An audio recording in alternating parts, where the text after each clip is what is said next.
Assalaamu calaykum. Gabadhan yar waxa ay la noolayd waalidkeed iyo walaasheed ka weyn. Gabadha yar aad ayay u jeclayd ciyaarta, waxayna ahayd mid mar walba ciyaarta. Laakiin gabadha waalidkeed ma aynan jeclayn, sababtoo ah waxay ahayd qof aanan awoodin inuu hadlo oo dhagool ah. Waalidku waxay ahaayeen kuwo ka jecel gabadhooda kale. Maalin maalmaha ka mid ah ayay gabadhii aad u gaajasnayd.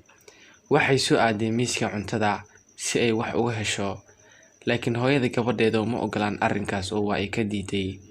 Gabadhii oo murugaysan ayaa waxa ay ku soo laabatay ciyaarteedii, iyada oo murugo aad u daran dareemaysa.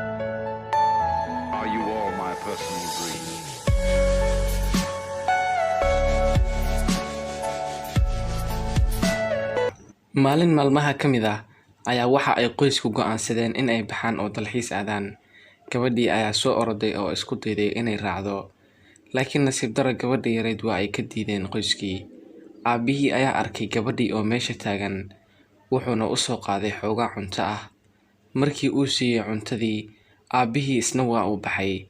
Waxaa guriga ku soo haray gabadhii keliya. Gabadhii yareed waxay dareentay murugo aad u daran. Gabadha yar waxaa niyaddeeda ku soo dhacay oo soo xasuusatay cuntada ay ka tageen waalidkeedii.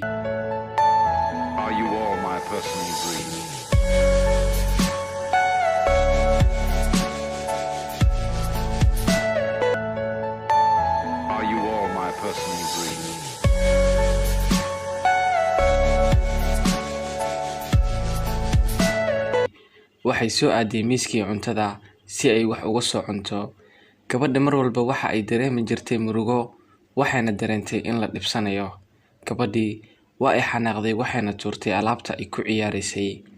Balse si lama filaan ah waxay ku aragtay sawirka qoyska. Sawirkii ay soo qaaday waxayna ku tuurtay dhulka oo waa uu kala jabay. Gabadha wax walba ay aragtay waa ay tuuraysay. Guriga oo dhan ayayna isku qastay.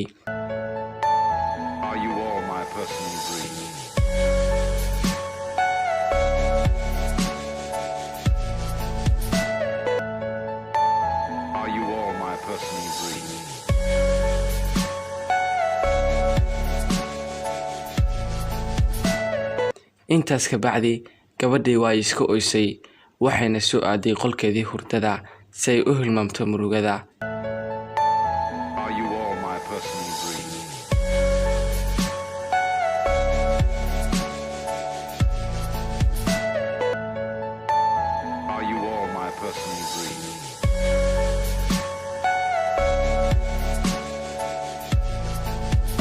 Markii ay soo laabteen qoyskeedii, hooyadu marka ay guriga soo gashay waxay aragtay guriga siduu yahay xaaladda uu ku sugan yahay. Waxayna raadisay gabadheedii yar.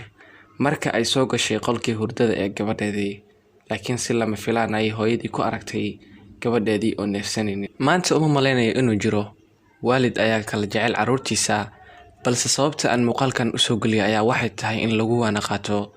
Waxaan ku soo gabagabeynayaa xadiiska Nabi Maxamed sallallahu calayhi wasallam wuxuu yiri: kullukum raacin wa kullukum mas'uulun can raciyatihi. Waa anigoo Maahir, waxaan idinka tagayaa daawadayaal. Salaamullaahi calaykum.